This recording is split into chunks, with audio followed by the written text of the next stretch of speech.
Welcome to the Incompetent Griller, where I'm going to teach you, an incompetent griller, how to look like you know what you're doing when grilling in front of your family and friends. Today we'll be grilling hot dogs on a Weber Kettle Grill.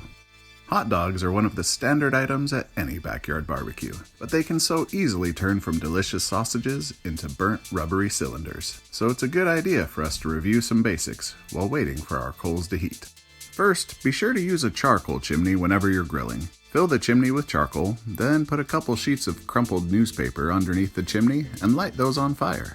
Depending on your chimney, you should have hot coals to work with after about 20 minutes. This is going to ignite your coals way better than a bottle of fire starter, and your food will actually taste good afterward.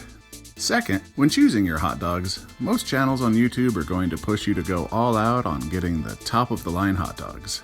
But honestly, if you're feeding a bunch of kids as I am, they're not going to care if you get the cheaper chicken and pork versions. And sure, you can argue that children are our future and deserve the best, but I'd like to point out the number of times you've caught your so-called futures eating dirt or glue sticks or even random pieces of food that have fallen on the floor. Now, if you happen to have more refined tastes, I'm not sure why you're eating a hot dog. Go grill yourself a steak using my previously released instruction video. But if for some reason you're feeling a little bit extra and need the best hot dogs money can buy, go ahead and get some all-beef Franks.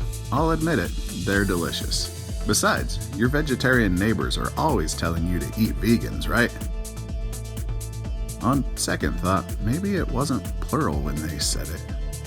Anyway, once your coals are ready, prepare your grill by pushing the coals to one side so that you've got a direct heat grilling zone and an indirect heat chilling zone. As your hot dogs progress to the point of doneness, you'll want that indirect heat zone available for them to rest and stay warm while waiting for people to come up for firsts, seconds, and thirds. Now, I realize I'm known for preaching that if you're looking, you're not cooking. However, it is important to remember that hot dogs come pre-cooked, so it's okay to be looking since you're not technically cooking. Instead, you're really just working on getting them up to tasty temperatures and imbuing them with some smoky deliciousness. Part of that process is getting a little char on your dogs for flavor too. Otherwise, you just pop these babies in the microwave or boil them on a stovetop. But you've chosen the grill because you actually care about the people you're feeding. Your job as grill master is to make sure these doggies don't burn, so you're going to slowly roll them all back and forth, back and forth. Over the course of roughly 3 minutes in the direct heat zone, these hot dogs are going to start developing some nice coloring and just a touch of charring. As they do so, you're going to move them over to the chilling zone one at a time.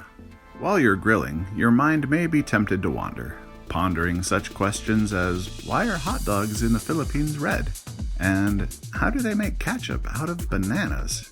But don't let yourself get too distracted, as you need to stay focused on not burning your hot dogs.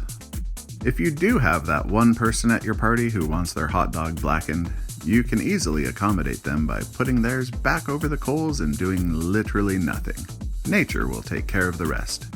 If it's too painful for you to watch, you can put the lid on, which should help scorch that hot dog even faster.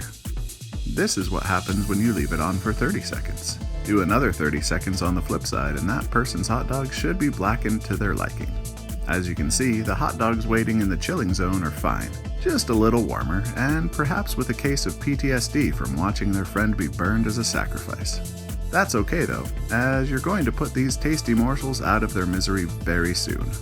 Honestly, check out how much better these look than when they're burnt.